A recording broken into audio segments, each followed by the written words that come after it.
Hello friends, कैसे हैं आप सब। मैं आपका अपना मित्र एडवोकेट एस मिश्रा लीगल दर्पण चैनल में स्वागत करता हूं।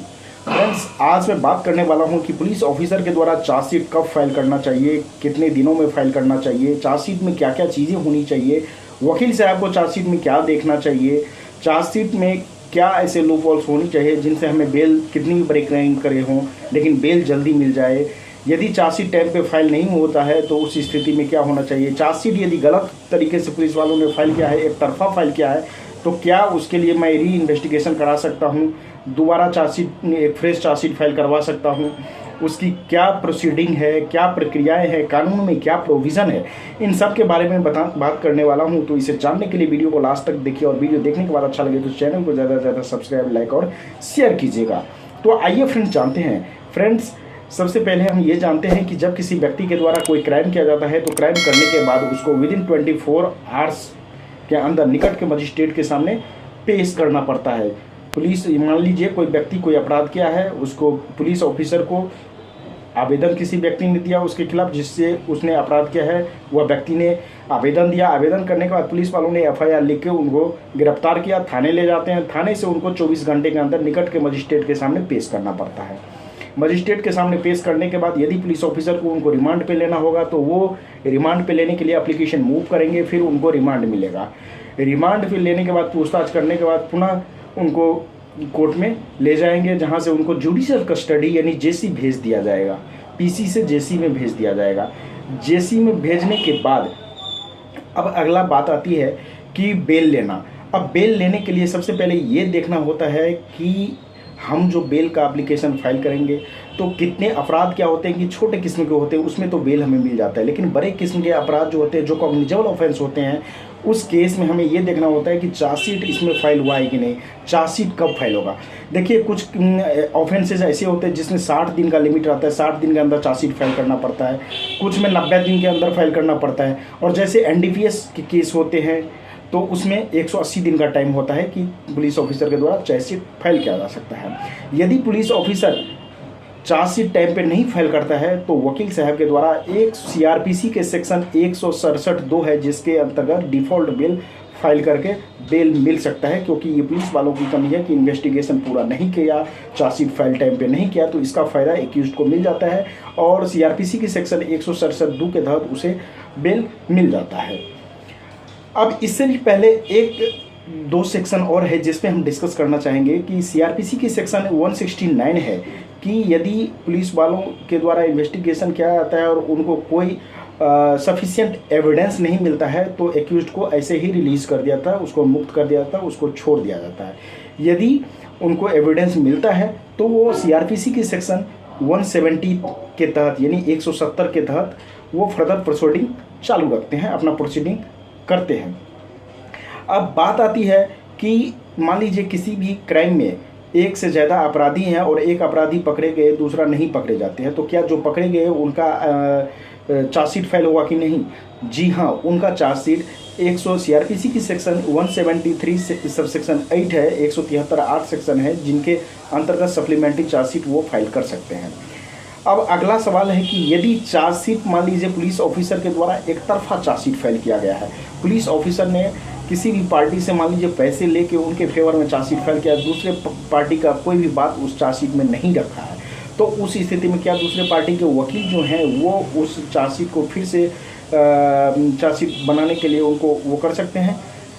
इनके लिए कानून में प्रोविज़न है। तो जी हाँ, यदि आप चार्जशीट से सेटिस्फाइड नहीं हैं, उनके इन्वेस्टिगेशन से सर्टिफाइड नहीं हैं, तो आप अपने वकील साहब को बोलिए, वो प्रोटेस्ट पिटीशन फाइल करेंगे कोर्ट में और जिसके तहत जज को सेटिस्फाई करना पड़ता है, उनको बताना होता है कि इसमें ये चीज़ें जो है मेंशन नहीं किया गया है, जो चीज़ें हुआ था। तो प्रोटेस्ट पिटीशन फाइल करने के बाद फिर से चार्जशीट, फ्रेश चार्जशीट फाइल होगा, री इन्वेस्टिगेशन होगा, उसके बाद फ्रेश चार्जशीट फाइल होगा। तो कानून में ऐसा प्रोविज़न, ये सब सारे प्रोविज़न है। देखिए, जब कोई भी क्राइम होता है, घटना घटित होता है, तो घटना घटित होने के बाद उसमें सारे प्रोविज़न रहते हैं, बेल के भी प्रोविज़न होते हैं, लेकिन डिपेंड ये करता है कि आप उस कुछ कानून का किस तरीके से उपयोग करके वो अपने आप में रिलीफ पा सकते हैं, रिलीफ ले सकते हैं। खासकर जब बेल की बात आती है तो बेल छोटे किस्म के अपराध जो होते हैं उनमें तो बेल मिल जाता है, लेकिन बड़े किस्म के जो अपराध होते हैं उनमें बेल मिलना बहुत ही मुश्किल होता है। और जो एक्यूज्ड के फैमिली वाले होते हैं, उनके रिलेटिव्स होते हैं, एक्यूज्ड होता है वो खुद हतोत्साहित हो जाता है, वो जेल से अपने परिजन को फ़ोन करता रहता है कि मुझे बेल दिया जाए, लेकिन उसने अपराध ही ऐसा किया है जिस अपराध के अंतर्गत चार्जशीट का तो उसे वेट करना ही पड़ेगा, क्योंकि चार्जशीट में ही वो सारी चीज़ें पाई जाती हैं जिनके सहायता से वकील साहब जो हैं बेल दिला सकते हैं। चार्जशीट जब फाइल किया जाता है तो उसमें आपको ये देखना चाहिए कि 161 का बयान जो हुआ है उस बयान में क्या लिखा है, एप्लीकेशन जो दिया गया था एफआईआर में क्या लिखा गया है, लिस्ट ऑफ विटनेस में कौन कौन है, क्योंकि पब्लिक विटनेस तो झूठे हो सकते हैं लेकिन ऐसे जो विटनेस होते हैं वो तो झूठे नहीं हो सकते। तो लिस्ट ऑफ विटनेस देखने चाहिए, लिस्ट ऑफ डॉक्यूमेंट देखनी चाहिए। इन सारा चीज़ों को देखने के बाद वकील साहब निचोड़ निकालते हैं, फिर उसके बाद बेल एप्लीकेशन फाइल करते हैं। फिर चार्जशीट जब बेल एप्लीकेशन फाइल करते हैं फिर बेल की संभावना बढ़ती है। इसीलिए आप लोगों ने देखा होगा कि जब वकील साहब के पास आप गए होंगे तो उन्होंने बड़े किस्म के जो अपराध होते हैं, कॉग्निजेबल ऑफेंस जो होते हैं, उस ऑफेंस के समय में आपको बोला होगा कि नहीं आप चार्जशीट फाइल होने दीजिए, उसके बाद इसमें हम ट्राई करेंगे कि बेल का क्या होगा, क्योंकि अभी यदि हम एप्लीकेशन मूव करेंगे तो बेल नहीं मिल पाएगा, क्योंकि ये कॉग्निजेबल ऑफेंस है, बड़े किस्म के अपराध हैं, इसमें बेल मिलना मुश्किल होता है। तो ये सब सारी चीज़ें हैं कि चार्जशीट की एक क्रिमिनल केसेस में चार्जशीट की बहुत बड़ी भूमिका होती है। उसी चार्जशीट पे ही सारा केस डिपेंड करता है, उसी चार्जशीट पे ही सारा केस रहता है, क्योंकि उस चार्जशीट पे आपके एविडेंस के बात आते हैं, जिसमें एडमिशन और डिनाइल की भी बात आती है कि कौन कौन से चार्जशीट में जो एविडेंस है कौन कौन से एडमिट किया है, कौन से डिनाई करना चाहिए। तो ये सारी चीज़ें जो है ना, सारा क्रिमिनल का केस जो है ना, उसका सारा खेल चार्जशीट पे डिपेंड करता है कि चार्जशीट किस प्रकार से पुलिस वालों ने आईओ के द्वारा इन्वेस्टिगेशन जो ऑफिसर होता है, इन्वेस्टिगेशन ऑफिसर जो अपॉइंट किया जाता है, उस ऑफिसर ने किस तरीके से चार्जशीट फाइल किया है। उस चार्जशीट को फाइल करते समय जब इन्वेस्टिगेशन होता है क्राइम होने के बाद, तो उस समय आपको ध्यानपूर्वक उस पुलिस ऑफिसर का मदद करना चाहिए यदि लेते हैं तो, और उसको सही तरीके से चार्जशीट बनवाने की कोशिश करना चाहिए। पार्टी को ध्यान रखना चाहिए कि चार्जशीट में कोई गड़बड़ी ना हो। वैसे जैसा कि मैंने पहले भी बताया है कि यदि चार्जशीट में आपको गड़बड़ी लगता है तो उसका भी उपाय है कि आप यदि सेटिस्फाइड नहीं है तो प्रोटेस्ट पिटीशन फाइल करके और चार्जशीट फिर से बनाने के लिए, री इन्वेस्टिगेशन करने के लिए मामले को, और फिर से उसके बिहाफ पे री इन्वेस्टिगेशन जिस प्रकार से वो करते हैं उसमें यदि कुछ पाया जाता है तो उसके हिसाब से उनको चार्जशीट बना के और फिर से फाइल करना पड़ता है। तो इसके लिए लेकिन थोड़ा ज़्यादा मशक्क़त करनी पड़ेगी, इसीलिए फर्स्ट टाइम ही चाहिए कि चार्जशीट सही से वो बनाए, आपको सहायता करनी चाहिए, मदद करनी चाहिए, वो ध्यान देनी चाहिए।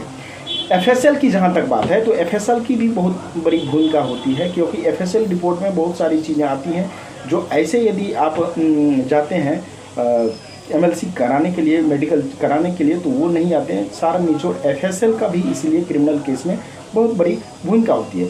तो इन सब चीज़ों को देखने के बाद, करने के बाद पुलिस ऑफिसर के द्वारा चार्जशीट फाइल किया जाता है, और चार्जशीट जैसा कि मैंने आपको बोला है कि क्रिमिनल केस में बहुत बड़ी भूमिका अदा करती है। तो फ्रेंड्स, ये वीडियो कैसा लगा आप मुझे कमेंट के करके ज़रूर बताइएगा। आप लोगों को कोई कन्फ्यूज़न हो तो मुझे कमेंट कीजिएगा। तो आज तक के लिए फ्रेंड्स इतना ही, फिर मिलेंगे नेक्स्ट वीडियो में, तब तक के लिए धन्यवाद।